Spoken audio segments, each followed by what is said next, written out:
So I've gathered us here today because I want to read you some articles that I found particularly interesting. They're both funny to me for different reasons. Also, by the way, I have found places where you can find actual Project Blue Book files, like declassified files. And I took some pictures earlier, or screen grabs of a couple. Like, there's one from like the Rogue River incident. Are you familiar with that? Maybe if I heard the details of it. It's from 1949. It was there are a couple of incidents from 1949 in Oregon where engineers had incidents happen to them. So in this particular one, they were a group of friends out like fishing or hiking or whatever, and they saw a craft that they said resembled a dinner plate or like a frisbee, and it had a fin, like a fish's fin on the back. And this is sounding familiar. It emitted no sound and was moving against the wind. And the military, they referred to it as a kite, which kites refer to the devices suspended by the balloons. And immediately underneath that, there is one from El Paso, Texas, where they just literally call it a balloon. And these are kind of too small to see. This is the one with Rogue River. But there are a lot of different ones like that. It was funny because that whole page had the greatest hits on it. They had balloons, there was a blimp, there was one that was an owl. Lots and lots of, yeah. That's amazing. And I thought that was hilarious because in the Battle of LA episode, you mentioned there is like a bifurcation of explanations, and I actually think there's 3 kinds of explanations, which I didn't mention at the time, but there's the owl, the balloon, and the visual anomaly genre is the 3rd genre of explanation, like where they're like it's an optical illusion or whatever. Oh yeah. So a mirage in the desert. Or something. Exactly, yeah. But I just thought those were kind of funny. There was another one as well that was really weird that also happened to some engineers. The hilarious thing about this story, though, by the way, I would like to look more deeply into these at some point. I just think it's interesting and I wanted to share it with you. In this particular situation, they couldn't say, the military who investigated it could not say that it was a balloon because the people that witnessed the event were balloon engineers that had gone into the desert to do a balloon experiment. Amazing. And then they saw a UFO by the balloon. Like it went over to the balloon. Wow. And I think awesome. We've made jokes about like maybe they just really like balloons. Yeah. So, pretty ridiculous. And also, I want to get this book from the guy who ran.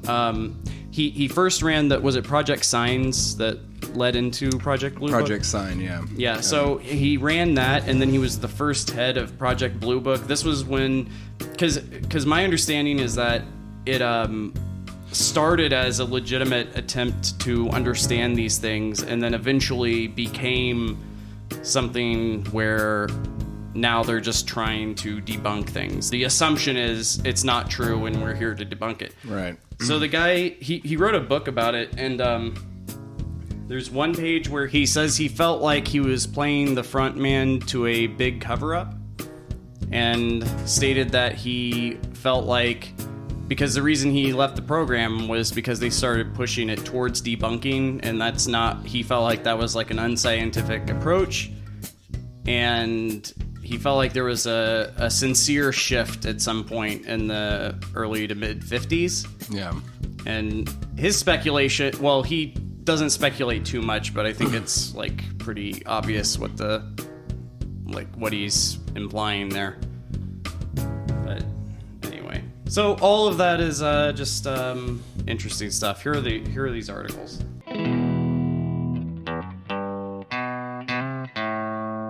This one is through history.com.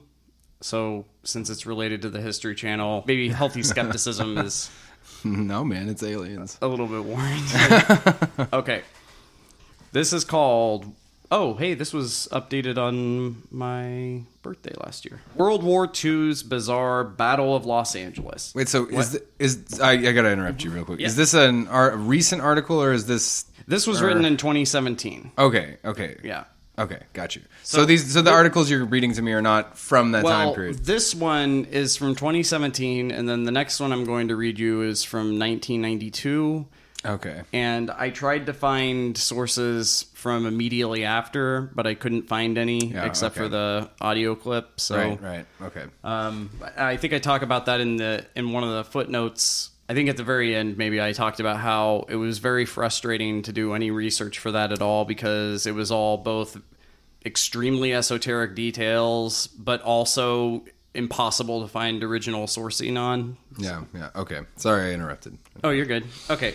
This is called World War II's Bizarre Battle of Los Angeles. On February 25th, 1942, an infamous false alarm saw American military units unleash a torrent of anti-aircraft fire in the skies over Los Angeles. In the frantic weeks that followed the Pearl Harbor attack, many Americans believed that enemy raids on the continental United States were imminent. By the way, if you do want to interrupt, you can stop me at any time. That's why I'm doing this live with you. Yeah, I will. Okay. Yeah. On December 9th, 1941, unsubstantiated reports, so this is 2 or 3 days after Pearl Harbor, unsubstantiated reports of approaching aircraft had caused a minor invasion panic in New York City and sent stock prices tumbling. So it's actually kind of similar to what would later happen in Battle of Los Angeles. They just didn't start shooting at things. Yeah. So we have this situation where there is a mass panic, which I wonder... So COVID would be an example of a time where mass panic could be helpful as an organizing principle. But I could definitely see in a lot of situations how... Like, I feel like the media has become so fractured now that it would be impossible to create a mass hysteria like this ever again. But in the early days when broadcasting mediums had just started, you only had like a radio station or two. Yeah. I was gonna say though, thus far the article seems to be pretty in line with the historical account. Yeah, we're gonna get into the juicy bits because the stuff where they start talking about the night of and reading reports and statements from people who were there is fucking amazing. Awesome. Says, on the West Coast, inexperienced pilots and radar men had mistaken fishing boats, logs, and even whales for Japanese warships and submarines. Tensions were high, and they only grew after U.S. Secretary of War. That's an amazing thing. We used to have a Department of War, and I think it became the Department of Defense later, but... sorry, I'm just thinking how Orwellian it is, because it's obviously just the same thing, but now they call it a prettier name. Yeah. It's like putting flowers on a gravestone. That's the energy I get from that. Tensions were high, and they only grew after U.S. Secretary of War Henry Stimson warned that American cities should be prepared to accept occasional blows from enemy forces. That's probably not a good thing to come out and say, you know? Unless it's a very realistic thing, because, I mean, you're in the middle of World War II. Maybe better safe than sorry, you know? Yeah. Just a few days later, on February the 23rd, 1942, a Japanese submarine surfaced off the coast of Santa Barbara, California, and hurled over a dozen artillery shells at an oil field and refinery. While the attack inflicted no casualties and caused only minor damage, it marked the first time that the mainland United States had been bombed during World War II. I've heard of this. Yeah, it's in the footnotes to the episode too. I added a thing about that. Yeah. Okay. It because we didn't talk about that when we originally talked. Well, we referenced it, but we didn't outright say it. And I think it's worth noting that. So this is a day before the Battle of Los Angeles. Right. And we did talk about how they had been under certain emergency conditions leading up to that night. So they had all been psychologically prepping for this for a while. And the language they use in this article, by the way, is similar to the language they use on Wikipedia. I think the phrase it marked the first time that the mainland United States had been bombed during World War II. I think that was like, I think that's Directly literally the same. word for word. Yeah. Yeah. Well, they have researchers that probably need to be whipped into shape like ours at the History Channel, I'm sure. Yeah, they really let me down with this whole thing. I asked them to help me with this. I would have had like a prepared script instead of just reading this off of my phone. You know, I was just like asking them for a favor, right? And they said, "You horrible monsters, please tell my family I love them." And now we're here and I have to read you this shit from my phone. Very inconsiderate of them. I agree. The day after the oil field raid, paranoia and itchy trigger fingers combined to produce one of the most unusual home front incidents of the war. And I love that language. Unusual. Yeah, sure is. It began on the evening of February the 24th, 1942, when naval intelligence instructed units on the California coast to steel themselves for a potential Japanese attack. Everyone remained calm for the next few hours. But shortly after 2 a.m., and I think, so there's so much confusion on the details of this story. Something, like the next article I'm going to read you, I think says it happened after 3 a.m. Oh, I think the standard is that it happened around 2:25 to 2:30 in the morning, but anyway. So I just feel like that's interesting. Like, everybody's so confused about what the fuck happened here that we don't even know what time it happened. Maybe it was a result of missing time, Alex. Maybe they... Yeah, I mean, if you don't go with the like the sociological explanation that it was some kind of mass hysteria or panic or something like that, stress-induced whatever, then it's weird somehow, like very, very weird somehow. Yeah. Because when we first talked about this, we had sort of talked about it in terms of there was a guy, we kept using that language, there was a guy who thought that he saw 200 planes. It wasn't just a guy. It was hundreds of people thought that they saw this. Wow. Yeah. So the story's a little more interesting than I had first given it credit for. Hundreds of people that thought they saw this or thought they saw a fleet of planes. More than one plane. More than one plane. More than one. Okay. And some of the gunner... Well, I don't want to... Spoiler warning. Sorry. I'll keep reading. Let's see. Okay, yeah. Shortly after 2 a.m. on February the 25th, military radar picked up what appeared to be an enemy contact some 120 miles west of Los Angeles.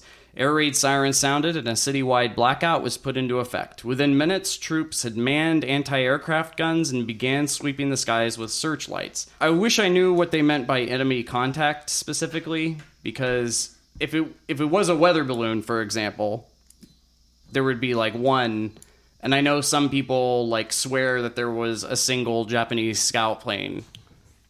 It was shortly after this that the shooting started. Following reports of an unidentified object in the skies, troops in Santa Monica unleashed a barrage of anti-aircraft and 50 caliber machine gun fire.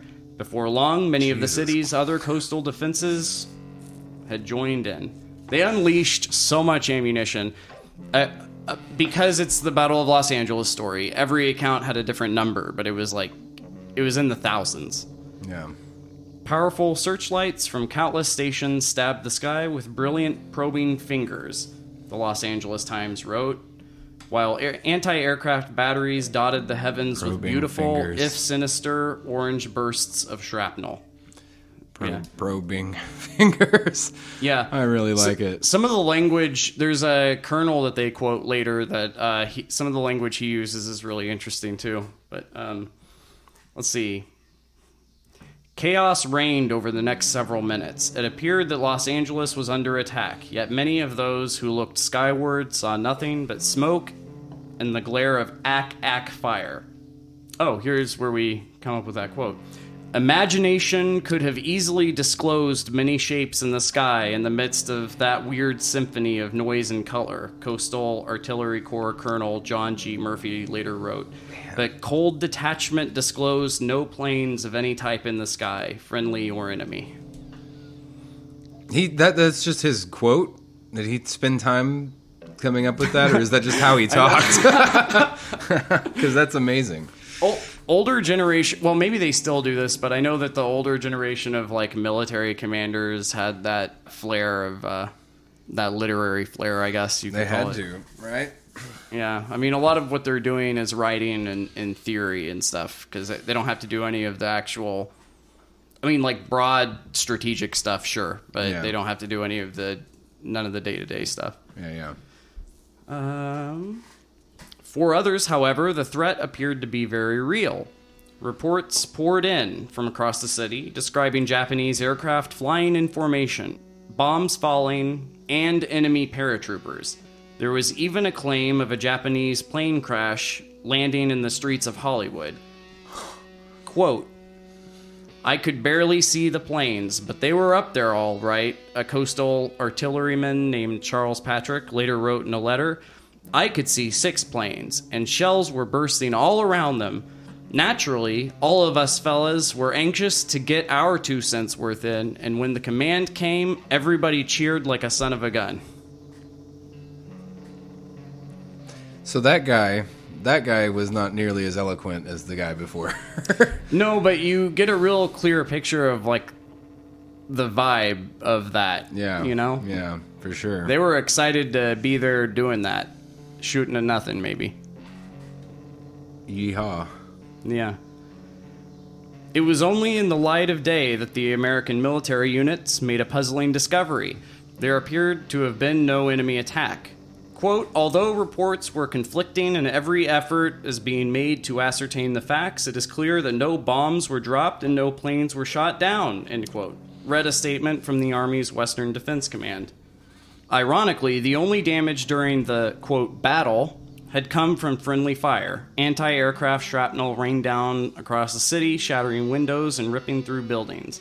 One dud careened into a Long Beach golf course, and several residents had their homes partially destroyed by 3-inch artillery shells. I think a few people died, too. Oh, okay, it does say that. So, yeah, so 5 people died from this. Some were as a result of heart attacks. Some were due to car accidents. I think I think a shell may have hit a car somewhere as well. I think I read that at some point. In a preview of the hysteria that would soon accompany the Japanese internment, authorities also arrested some 20 Japanese Americans for allegedly trying to signal the non-existent aircraft. Yikes. Yeah. Over the next few days, government and media outlets issued contradictory reports on what later became known as the Battle of Los Angeles. I want to pause and say that I don't know if we talked about this in Battle of LA. I don't know if I added it to the footnotes, but this incident was used in part to create the Japanese internment camps. This, and I think there was another incident. If UFO lore is a sort of way that we work out social trauma, or like folklore is a way that we do that, then this might be part of that. Because we have to believe there was something up there, because we can't just be crazy assholes who like did a racist thing after we did a stupid thing. You know? Yeah. And that part of this story is overlooked a lot of the time. I don't think we even talked about that. I didn't know that was. I don't think I knew that at that point. Yeah, but yeah, there are. We should have read the History Channel article. Anyway. I'm really surprised that the History Channel. Listen, if you're reading if you're like looking at History Channel content and they're making the argument that it was not aliens, probably it wasn't aliens. Yeah. Let's see. Oh, yeah, okay. So even the upper echelons of the military were very conflicted on this. For example, Secretary of the Navy Frank Knox dismissed the firefight as a false alarm brought on by jittery nerves. But the Secretary of War, Henry Stimson, echoed Army brass in saying that at least 15 planes had buzzed the city. He even advanced the provocative theory that the Phantom fighters might have been commercial aircraft, quote, operated by enemy agents, hoping to strike fear into the public. He later backpedaled on his claims, but there was still the matter of the thousands of military personnel and civilians who claimed to have seen aircraft over the skies of LA. So, okay, so yeah, they say it's thousands. According to the New York Times, some eyewitnesses had spied, quote, a big floating object resembling a balloon. Awesome. Our arch nemesis, the balloon. Yeah. Some people saw a floating object resembling a balloon, while others had spotted anywhere from one plane to several dozen. Again, this is thousands of people. It's not a guy. It is thousands of people are saying this. What if there were both? Anyways, I should have said that before. Well, you're gonna have to put on the tinfoil hat for this. Okay. Oh yeah, we made a tinfoil hat. I just want to pause here and say that we made a tinfoil hat a few weeks ago. The tinfoil hat, which we will acknowledge when one of us is wearing it, is something that we use to allow ourselves to speculate with wild abandon, and it just gives us permission to say the craziest thoughts that come into our head about whatever. That's what we're referring to. Okay, back to your crazy conspiracy theory, Skylar.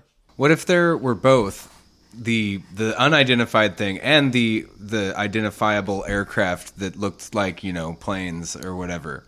Bro, I'm going to respect the hat, so you can say whatever when you wear that hat, you can say anything you want. Okay, so I have two ideas. Maybe there were two separate events happening at the same time. Each one crazier than the last.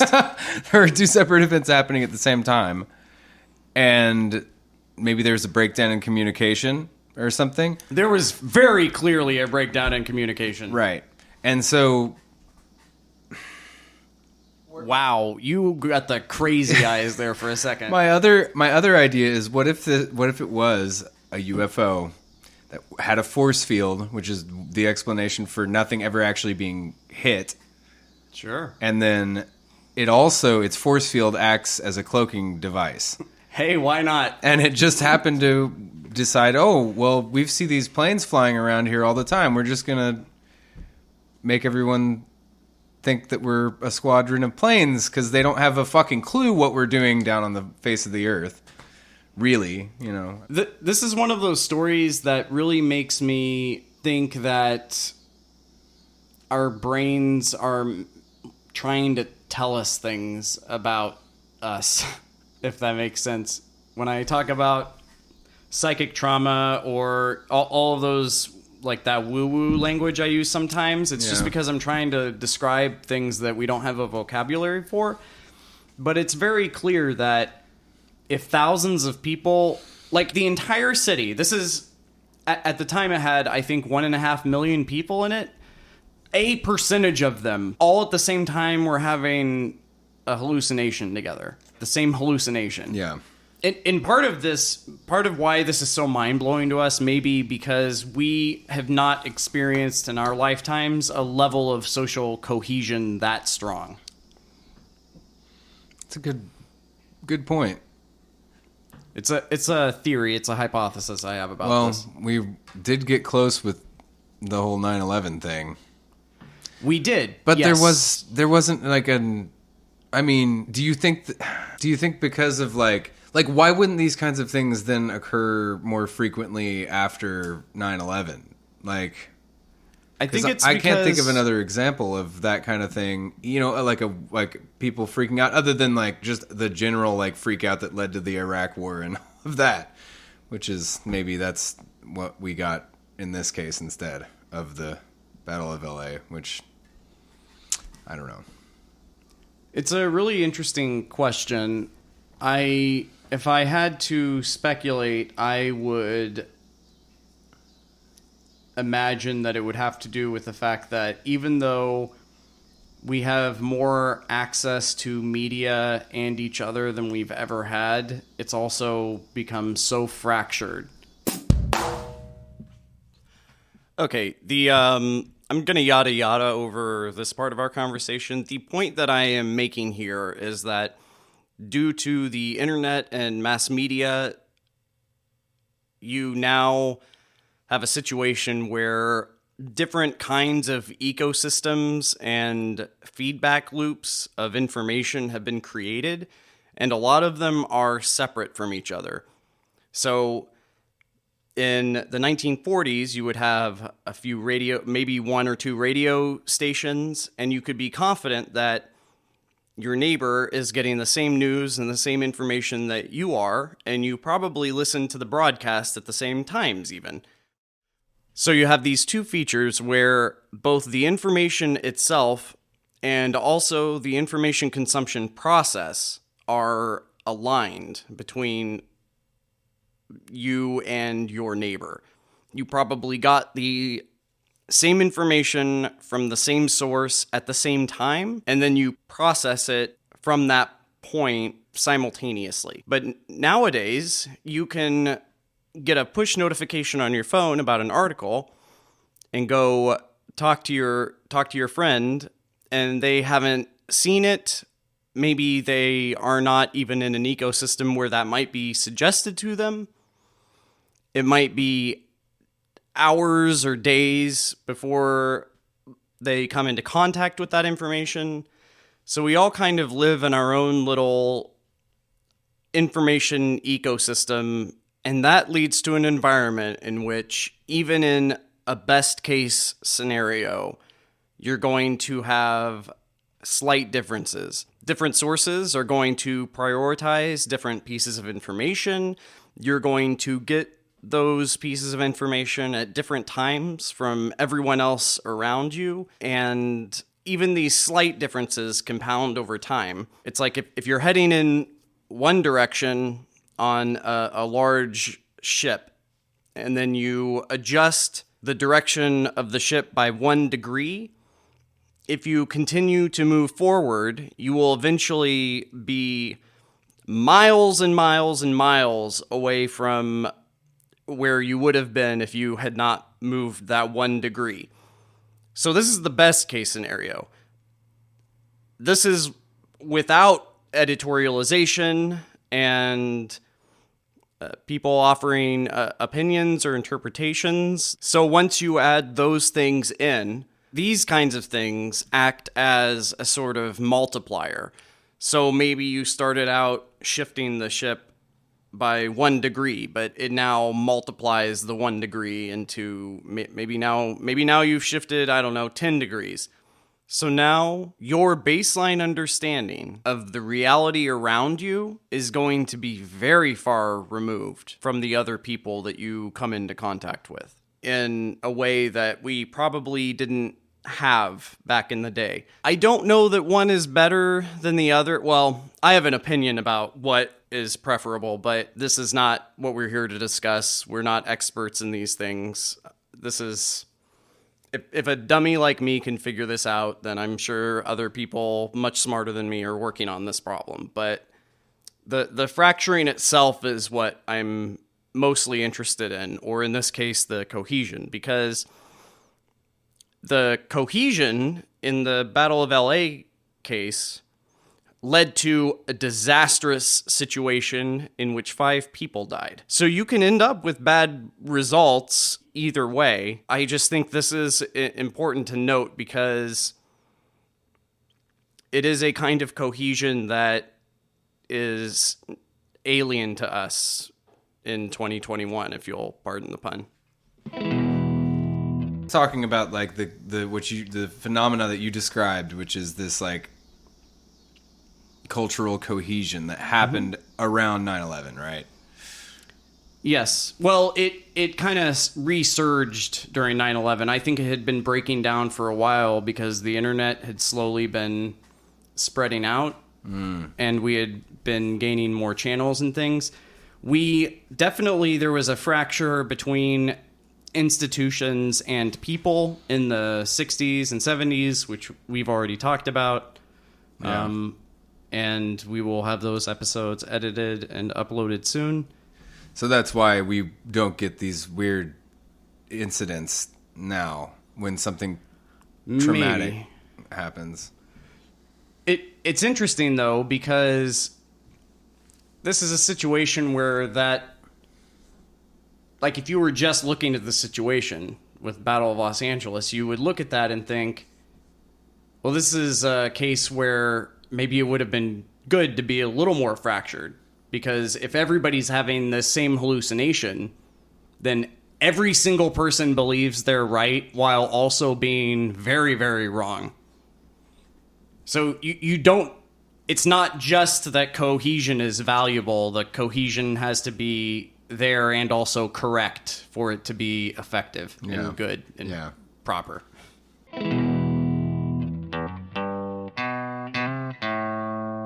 Let's read on. Sorry, that was a lot.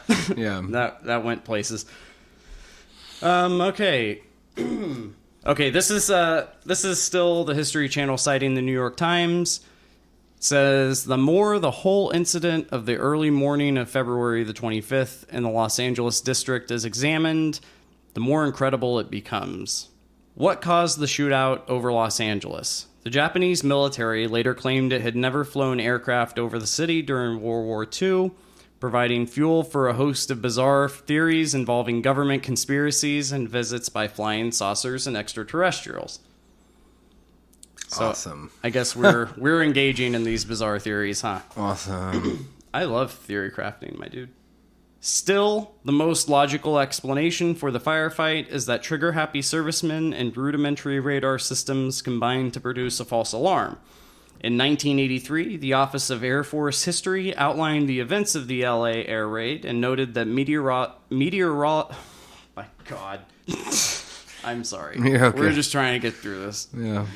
In 1983, the Office of Air Force History outlined the events of the air raid and noted that weather balloons had been sent out prior to the barrage to help determine wind conditions. Their lights and silver color could have been what first triggered the alerts. Once the shooting began, the disorienting combination of searchlight smoke and anti-aircraft flak might have led gunners to believe they were firing on enemy planes even though none were actually present. That actually is kind of in line with the way, like, the news reports that we have been able to see and get a hold of from that time seem to do that. The one that I put in the episode, I think they talk about that too, how there was... Yeah. I think they describe it as one object that came back. It is interesting, though. There always seem to be conflicting reports on how many balloons were sent out. Like, this doesn't even bother to give us a number. It just says weather balloons. I think the sources we used the first time we talked about it had said there were 2. There were 2, because the shooting, it reignited after it had died down, right? Wasn't that the... Yeah. There are other ways that could have happened. It doesn't necessarily need to have been 2 for that to have happened, but... Yeah. I think we looked into this at the time. I wonder how long weather balloons had been around. Because surely people would have been trained to... Because this whole thing kicked off due to a radar issue. But before people started shooting, they would have had to have addressed that with people. Yeah. And I don't know if this goes back to the thing about... I don't know if it's a situation where everybody's less professional and less trained because you've just gone to war and had to conscript a huge portion of your nation that wouldn't otherwise be there. Or if it literally is just nerves, I don't know. While it's likely that the Battle of LA was only a mirage, it was still a chilling reminder of the vulnerability that many Americans felt at the beginning of World War II. The Japanese would later hatch several schemes to attack the American mainland. I love how they describe several schemes, like it's a Wile E. Coyote situation. Hatch several schemes. Yeah, like I imagine like the Japanese chasing us off a cliff, and then they don't start falling until they realize they're in the air and look down. Yeah. Oh my God, Skylar. I didn't read this earlier when I skipped this paragraph, I guess. Okay. One of the... Oh my fucking God, dude. Jesus, you're not going to believe it. I'm going to like it. You are, but you're not going to... I don't believe it. dude. Okay. Oh my god. Okay. I'm so upset about this. An example of one of their schemes includes launching over 9,000 explosives-laden fire balloons. Awesome. It's a balloon! Awesome. Oh my god. Yet none of them ever produced the level of mass hysteria that accompanied the Phantom shootout over Los Angeles. So, Yeah. our balloons are far superior at creating fear than theirs are. Apparently. Is what I'm getting out of this. We have the much more powerful balloons. Oh my god. It's really Also, everywhere. fire balloons sound really cool to me. I mean, I don't know how you operate a fire balloon, Yeah. but it sounds amazing. Oh man. So they have bombs on the bottom of them or something? We just have to look into this, because there's no way we weren't making fire balloons also. If they were. Yeah, we must have been, right? Maybe they thought of the fire balloons first. I guess it makes sense from a perspective of,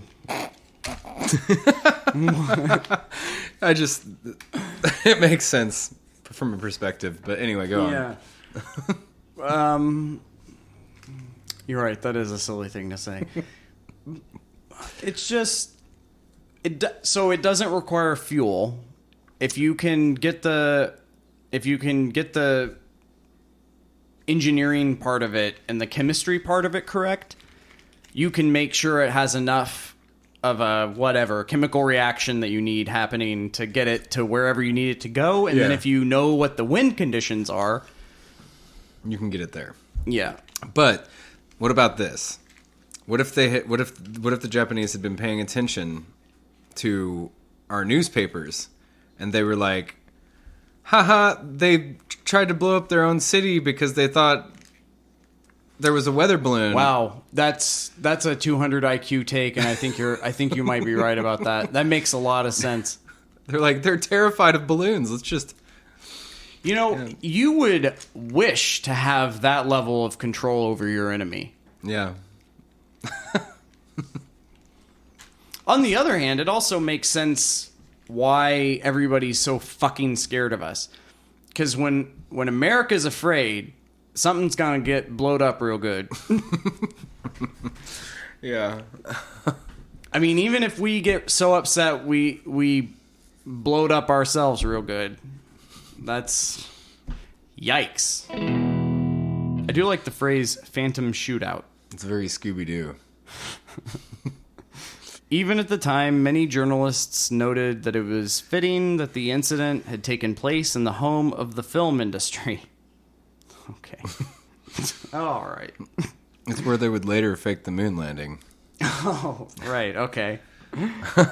I disavow that take. Okay. Like, real hard, by the way. In an article from March 1942...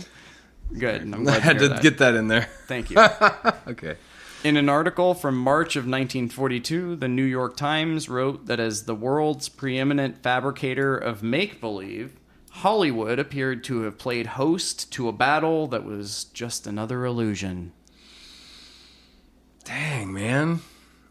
How would that make you feel if you were the family member of one of those people that died from this? What was it that soldier said? All of us fellas were wanting to put our... What did he say? He said... Put in our 2 cents. Naturally, all of us fellas were anxious to get our 2 cents worth in, and when the command came, everybody cheered like a son of a gun. So, all right. So that was article number 1. And this article is much funnier, I think, this next one. May we take a short break? Yes, I need to adjust the gain on your microphone anyway. I guess it's not loud enough. I'm kind of far away from it. Yeah, which is okay. It's convenient to do it in this spot when we're switching between stories, so I don't have to like do weird gain. I can just like give you a boost all the way through the first article. Okay, cool.